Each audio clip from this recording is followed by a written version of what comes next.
Porque há uma decisão histórica, hein? Os Estados Unidos anunciam apoio à suspensão de patentes de vacinas contra a Covid-19.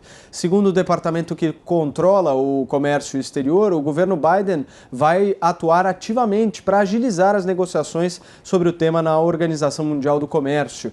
A decisão é considerada histórica porque os Estados Unidos tradicionalmente se opõem à flexibilização de regras sobre a propriedade intelectual. A ideia iniciada pela Índia e África do Sul havia sido apresentada originalmente em outubro passado, mas sem o apoio de países ricos, o processo vivia um impasse. Após o anúncio do presidente Joe Biden, vários governos latino-americanos se pronunciaram e diversos outros emergentes aplaudiram o gesto da Casa Branca. Em Brasília, o governo federal ainda não se manifestou sobre o caso. Eu quero saber sua opinião, Amanda Klein, sobre essa ação do governo Biden. Talvez o primeiro a se posicionar publicamente tenha sido o próprio ministro da Saúde, Marcelo Queiroga, que respondeu agora há pouco na CPI que ele é contra a quebra de patente de vacinas. Pode deixar o Brasil aí numa situação delicada, né? Já que, historicamente, ele se posiciona a favor de questões de quebra de propriedade intelectual ao lado de outros países em desenvolvimento. Você mencionou a Índia e a África do Sul, que lideraram essa iniciativa na Organização Mundial do Comércio desde o ano passado, depois foram seguidos por quase 100 países e o Brasil ainda não havia se posicionado, se omitiu até agora. Isso até acabou gerando um mal-estar com a Índia no começo do ano, na época da importação das primeiras doses da vacina Oxford, da AstraZeneca, justamente porque o Brasil não tinha acompanhado a Índia nessa demanda na OMC. Mas é uma decisão histórica dos Estados Unidos, é um país que sempre foi um grande defensor da propriedade intelectual, nunca havia se posicionado a favor da quebra de patentes, de medicamentos, de vacinas na OMC. Segundo a nota oficial do governo americano, essa é uma crise sanitária global e as circunstâncias extraordinárias da pandemia pedem por ações extraordinárias. Eu conversei com algumas pessoas, né? Acho que é importante a gente entender mais ou menos o contexto. Hoje, 75%, cerca de 75% dessas vacinas estão concentradas em 10 países, são países ricos, e os países pobres ficam com muito poucas doses. A doutora Denise Garrett, que é vice-presidente do Instituto Sabin em Washington, D.C., até estava conversando com ela, ela diz que ainda há um longo caminho a se percorrer na OMC, né?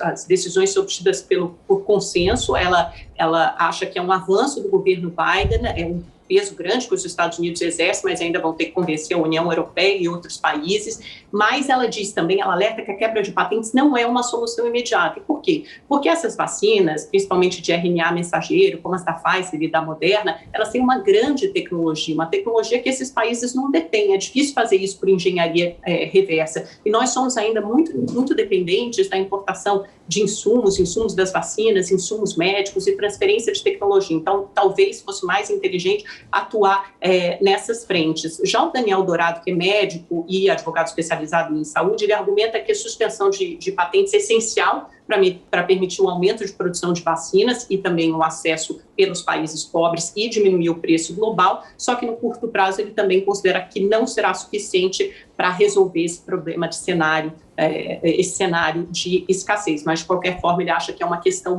humanitária e que vai beneficiar bilhões de pessoas. Até o Rubens Barbosa, que é ex-embaixador em Washington, ele acabou de me responder aqui, deixa eu só abrir o WhatsApp, ele respondeu o seguinte, do ponto de vista aí de relações internacionais, relações exteriores, ele acha que é um gesto para a ala progressista do Partido Democrata e também tem a ver com a entrada dos Estados Unidos nessa geopolítica da vacina, competindo com China e com Índia, com outros países. Muito bem. Constantino, como é que repercutiu aí?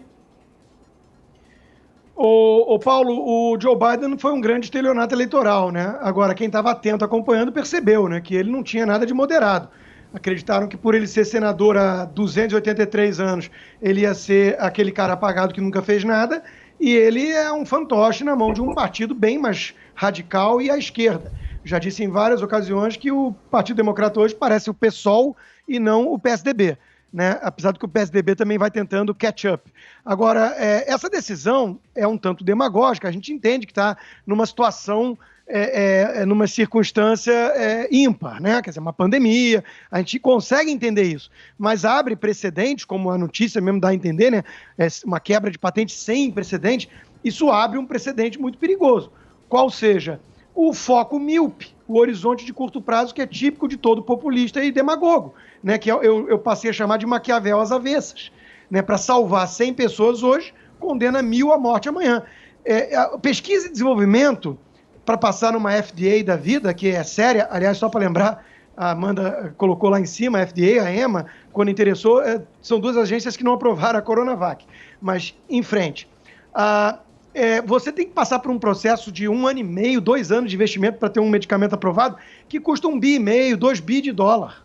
Então, é verdade que as Big Pharma são empresas que têm um retorno muito bom, são muito poderosas, fazem lobby, isso é verdade. Né? Tentam criar barreiras à entrada e oligopólios. Mas é a patente que garante esse investimento todo. Se a gente quer remédio, se a gente quer vacina feita às pressas, a gente precisa respeitar isso. É verdade também que nessa circunstância particular teve muito dinheiro público. O próprio Donald Trump anunciou um projeto ambicioso para ajudar no financiamento, né, para fazer as vacinas, e teve muito mérito nisso. Até a mídia, na época, ridicularizou as previsões dele de entrega. E ele conseguiu, graças ao dinheiro do governo federal e à excelência de um laboratório como a Pfizer. Né? Então é preciso respeitar isso, entender que essa mentalidade típica de jogo de soma zero e aquilo que é ex post facto, como diz em latim, que é você olhar e o que tem hoje e esquecer como foi o processo para criar, é típico de socialista. É o mesmo que olha e fala, tem muita riqueza no mundo, se a gente distribuir, melhora. E aí ele não entende que ele mata a galinha dos ovos de ouro e gera apenas miséria. Fica todo mundo como está hoje na Venezuela. Serrão, o que representa essa decisão? É uma decisão esquisita, né, do ponto de vista técnico, mas ela é possível, ela é viável. Ela é muito mais pragmática, o metacapitalista já sabe como vai ganhar dinheiro com essa pandemia. Ele não está tão preocupado quanto a questão da patente, está muito mais focado no ganho de curto prazo e que pode ser até de médio e longo, com o fornecimento e fabricação de vacinas. Nós já sabemos que teremos outras pandemias desse tipo vindo por aí. Então, o que o metacapitalista quer é fabricar e vender vacina. Ele está menos preocupado com a questão da patente delas do que com a quantidade que ele pode ganhar de bilhões ou trilhões até de dólares vendendo medicamentos para o mundo inteiro. Então a jogada é essa. O metacapitalista não joga para perder, só joga para ganhar. É jogo de ganha e ganha. Então isso que nós estamos vendo agora, essa decisão, esse anúncio do governo norte-americano é uma mistura de jogo para a galera com uma jogada altamente pragmática em favor da grande indústria farmacêutica. É isso.